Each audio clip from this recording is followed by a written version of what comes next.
नमस्ते, स्वागत है आपका हमारे चैनल पर। आज हम प्रवेश कर रहे हैं भगवत गीता के 5वें अध्याय में, जिसे कहा जाता है कर्म संन्यास योग, अर्थात कर्म और त्याग का योग। शुरू करने से पहले कृपया हमारे चैनल को सब्सक्राइब जरूर करें, ताकि आप आगे के अध्यायों और दिव्य ज्ञान से जुड़े रहें। इस अध्याय में भगवान श्री कृष्ण अर्जुन को समझाते हैं कैसे कर्मयोग और संन्यास योग दोनों मार्ग मोक्ष की ओर ले जाते हैं।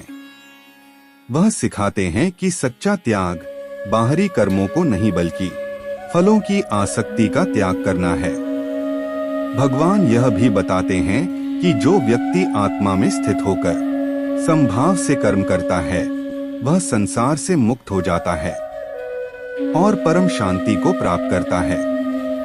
इस 5वें अध्याय में कर्मयोग निष्ठा और सांख्य योग निष्ठा का वर्णन है।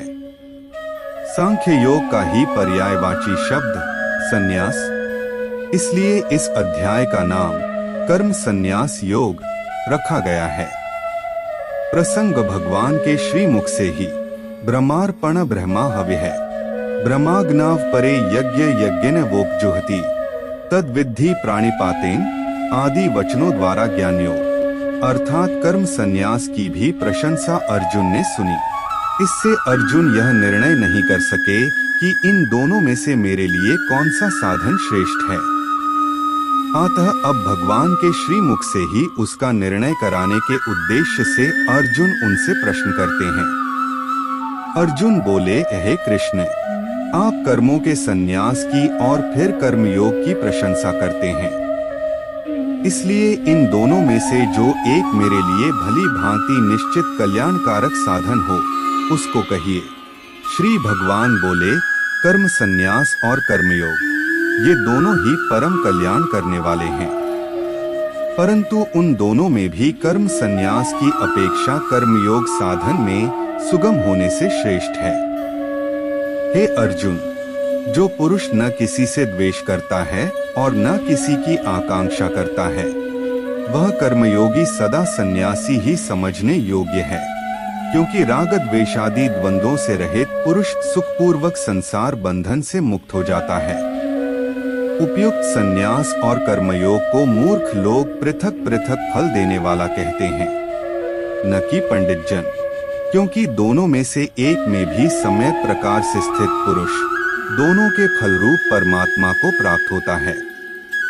ज्ञान योगियों द्वारा जो परमधाम प्राप्त किया जाता है, वही कर्मयोगियों द्वारा भी प्राप्त होता है।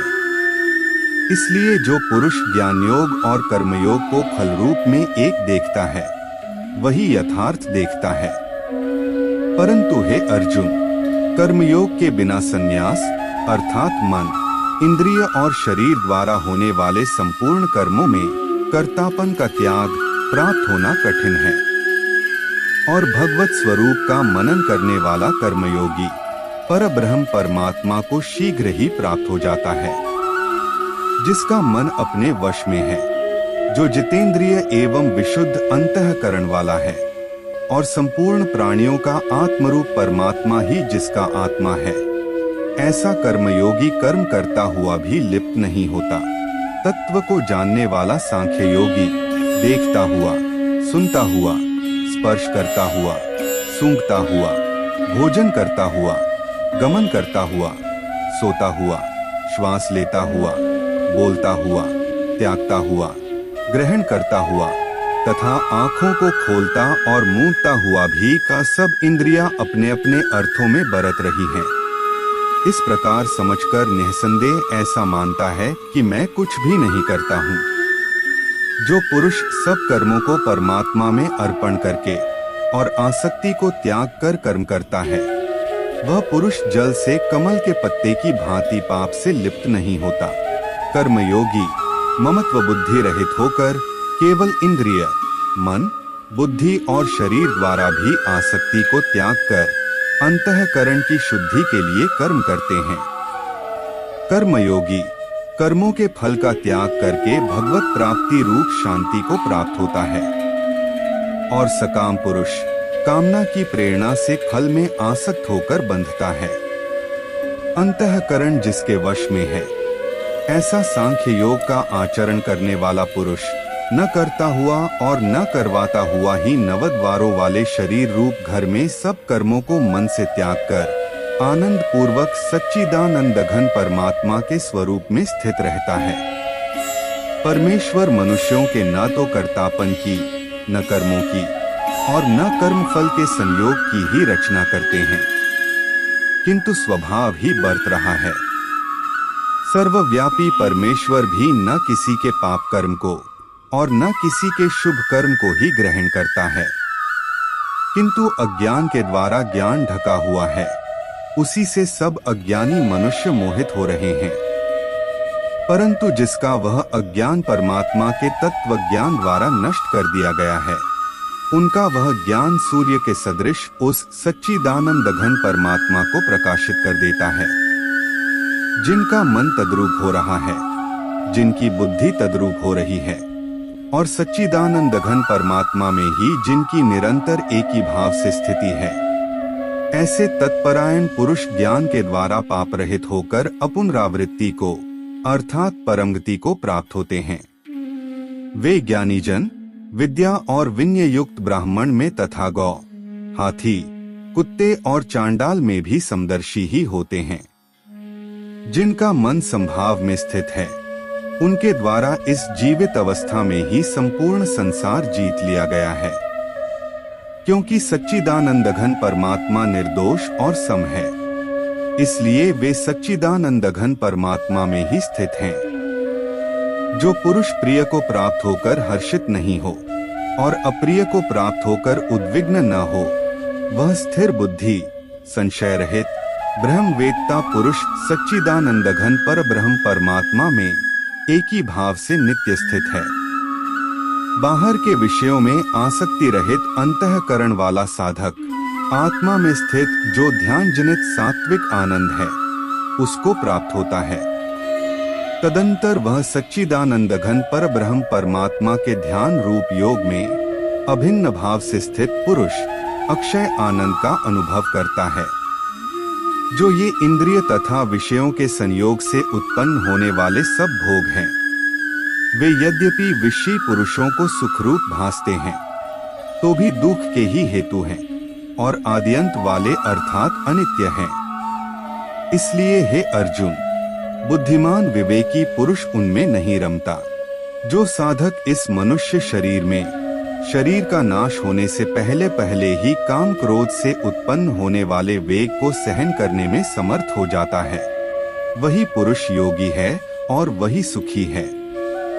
जो पुरुष अंतरात्मा में ही सुख वाला है, आत्मा में ही रमण करने वाला है तथा जो आत्मा में ही ज्ञान वाला है, वह सच्चिदानंद घन पर ब्रह्म परमात्मा के साथ एक ही भाव को प्राप्त सांख्य योगी शांत ब्रह्मा को प्राप्त होता है। जिनके सब पाप नष्ट हो गए हैं, जिनके सब संशय ज्ञान के द्वारा निवृत्त हो गए हैं, जो संपूर्ण प्राणियों के हित में रत हैं और जिनका जीता हुआ मन निश्चल भाव से परमात्मा में स्थित है, वे ब्रह्मवेत्ता पुरुष शांत ब्रह्मा को प्राप्त होते हैं। काम क्रोध से रहित जीते हुए चित्त वाले पर ब्रह्म परमात्मा का साक्षात्कार किए हुए ज्ञानी पुरुषों के लिए सब ओर से शांत पर ब्रह्म परमात्मा ही परिपूर्ण है।